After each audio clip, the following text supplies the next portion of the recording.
Surprise, surprise. Another day and another attempt by the Tories to rebel against their party leader, Rishi Sunak.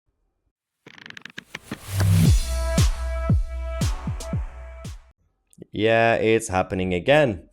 The Conservatives and the grassroots are rebelling to replace Rishi Sunak as party leader and Prime Minister following the disastrous election result that they had a couple of days ago. The headline says that it's never too late to change leader, according to the Conservative Democratic Organisation. The Tory right-wingers are revolting against Rishi Sunak after the local election humiliation. Okay, I get it. And it's absolutely understandable. The only problem is, how many times are you guys going to change leader? And how many times are the establishment of the party are going to rig the system, basically, or not give a vote to members? Are you sure that if you're going to replace Rishi Sunak, the members, you are going to be given a vote? Not really sure about that. And who's going to replace? So the one issue is, a lot of people are just sick and tired of Jeremy Hunt as Chancellor and Rishi Sunak not getting a mandate. But the Tory party used to be historically successful because it was the only party, generally speaking, compared to all the other parties around the world, that was more about long-termism rather than short-termism.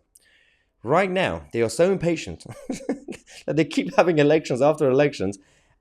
Either the parliamentary party block the membership, or the members don't have the same connection, basically a massive disconnect between the MPs and the members. There's a disconnect between the MPs and the party leadership, and you got the Tory central office, CCHQ, disconnect between them and the members. Nobody knows who's in charge. No one knows if the party chairman actually has some sort of power, or is it the party leader who's running the show, or is it the faceless bureaucrats inside CCHQ, the central office, calling the shot.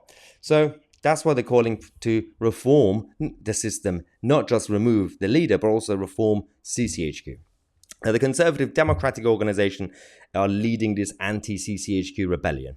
Lord Peter Cruthers, who is an ally and friend of Boris Johnson, will hold a conference for the grassroots campaign group. These are the Conservative wing of the Tory party in Bournemouth on the 13th of May, which is next week, only a few days to go.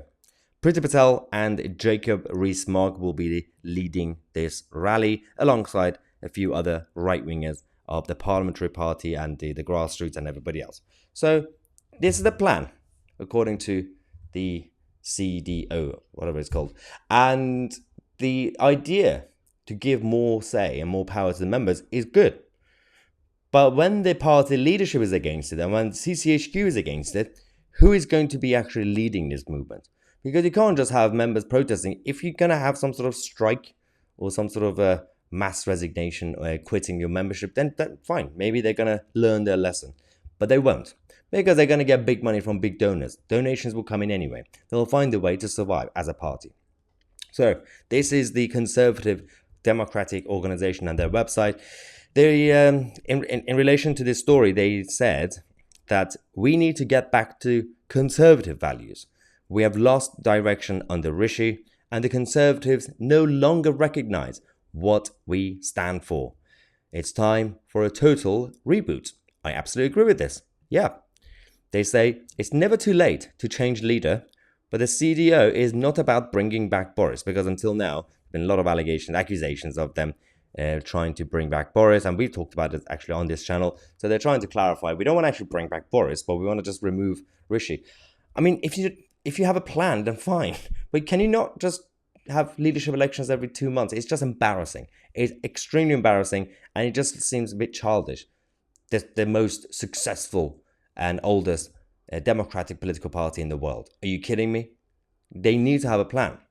And they're not the only ones who want to remove Rishi Sunak, by the way.